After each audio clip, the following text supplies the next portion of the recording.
Pernahkah Anda melihat kucing liar melintas di trotoar, pasar, atau bahkan berkeliaran di halaman rumah Anda?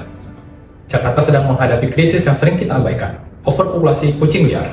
Tapi ini bukan sekedar urusan pecinta hewan, ini telah menjadi masalah kebijakan publik. Di Jakarta, ribuan kucing liar hidup tanpa perlindungan, makanan, atau perawatan medis. Menurut data yang dirilis Dinas Kelautan, Pangan, dan Pertanian DKI Jakarta pada tahun 2025, jumlah kucing liar di Jakarta diperkirakan mencapai 860.000 ekor. Jumlah ini diprediksi akan terus bertambah karena kucing liar berkembang biak dengan cepat dan menghasilkan keturunan dalam jumlah banyak. Lalu, apa dampaknya? Yang pertama, adanya risiko kesehatan bagi masyarakat. Kucing liar dapat menularkan berbagai macam penyakit, tidak hanya bagi sesama kucing, namun juga kepada manusia. Penyakit yang ditularkan antar kucing seperti panleukoponia, skabies, dan felin leukemia.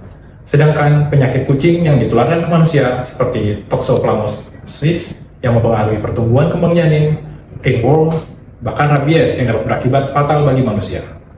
Yang kedua, gangguan lingkungan. Populasi kucing liar yang terlalu banyak juga bisa merusak ekosistem di suatu daerah. Kucing liar seringkali memangsa burung liar dan hewan kecil lain. Bahkan di beberapa tempat, kucing liar diduga menjadi penyebab dari kepunahan suatu spesies. Yang ketiga, masalah sosial. Kucing liar dapat menyebabkan masalah sosial bagi masyarakat akibat dari perilaku dan kebiasaan yang merugikan manusia. Perilaku tersebut seperti mengacak-acak tempat sampah, membuang kotoran sembarangan, memangsa burung dan ikan peliharaan, serta merusak jok motor atau cat mobil. Sayangnya, yang terjadi selama ini hanya reaksi spontan, mengusir, memberi makan, atau sekedar kasihan. Tanpa kebijakan yang sistemik, jumlahnya terus bertambah dan tidak menyelesaikan masalah.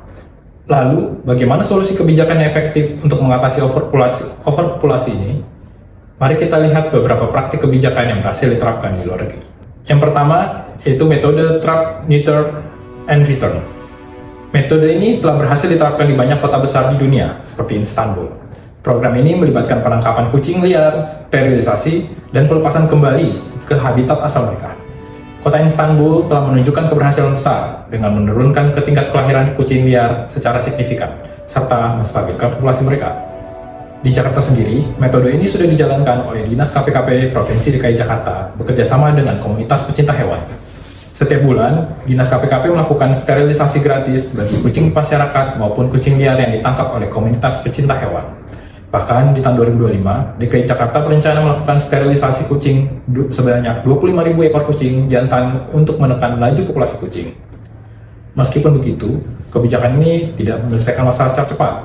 Populasi kucing tetap akan stabil untuk sementara waktu, sehingga berdampak kepada masyarakat yang mungkin akan terganggu dengan perilaku kucing. Selain itu, masuknya kucing dari daerah sekitar yang belum disterilisasi, dan juga tindakan penelantaran kucing atau anaknya oleh pemilik kucing yang tidak bertanggung jawab, menyebabkan populasi kucing yang semakin bertambah. Metode kedua, yaitu dengan melakukan pendataan dan pembatasan jumlah kucing. Kebijakan ini berlangsung di Singapura dengan nama Cat Management Framework, mewajibkan para pemilik kucing untuk mendaftarkan kucingnya ke layanan hewan dan veteriner Singapura untuk mendapatkan lisensi. Pemilik kucing diwajibkan membeli lisensi dalam jangka waktu terbatas bagi kucing yang belum disterilisasi atau lisensi seumur hidup bagi kucing yang sudah disterilisasi. Pemilik kucing juga diwajibkan memasang microchip ke kucingnya dan mengikuti pelatihan memelihara kucing yang baik sebelum mendapatkan lisensi. Jumlah kucing yang boleh dipelihara juga dibatasi, yaitu maksimal 3 ekor. Melalui kebijakan ini, para pemilik kucing dapat teredukasi dengan baik, sehingga mereka dapat memelihara dan merawat kucing dengan bertanggung jawab. Kasus penelantaran kucing juga dapat dikurangi dengan adanya pendataan serta diterapkannya denda yang besar bagi pelaku penelantaran.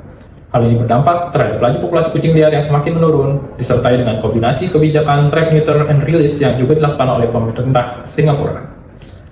Metode ketiga yaitu relokasi kucing ke tempat khusus. Hal ini diterapkan oleh Gubernur DKI Jakarta Pramono Anung melalui pembentukan Pulau Kucing. Kebijakan ini terinspirasi dari Pulau Oshima di Jepang yang menjadi objek wisata terkenal karena populasi kucing yang sangat banyak. Rencananya, sebagian besar kucing liar di Jakarta akan dipindahkan ke Pulau Tidung kecil Kepulauan Seribu. Pulau ini diusulkan sebagai tempat relokasi karena selain tidak berpenghuni, pulau ini juga memiliki vegetasi yang dinilai mampu menampung kehidupan kucing. Nantinya, pulau kucing tersebut akan dibangun fasilitas kesehatan yang akan menjaga kesehatan para kucing. Pulau kucing akan dijadikan sebagai tempat wisata, serta sarana kawasan edukatif dan konservatif untuk kucing. Apabila kebijakan ini diwujudkan, tentu akan berdampak baik dengan berkurangnya kepadatan populasi kucing di DKI Jakarta. Retribusi yang didapat dari kunjungan wisatawan juga dapat digunakan untuk membiayai operasional pulau tersebut. Warga di sekitar pulau juga mendapatkan keuntungan dari pelibatan mereka sebagai pekerja di Pulau Kucing. Namun, penerapan kebijakan ini juga memerlukan kajian mendalam dari peneliti konservasi alam mengenai kondisi ekosistem pulau, apakah terdapat hewan endemik yang terdampak dengan kebijakan ini. Akhir kata, gabungan dari berbagai kebijakan tersebut dapat menjadi solusi untuk pengendalian populasi kucing di Jakarta. Penerapan trap, neuter, and release disertai dengan pendataan jumlah kucing dapat menjadi solusi yang baik agar jumlah kucing dapat terkendali. Relokasi sebagian kucing juga dipandang perlu untuk mengurangi kepadatan kucing liar di Jakarta, sehingga akan mengurangi konflik antara kucing dengan masyarakat.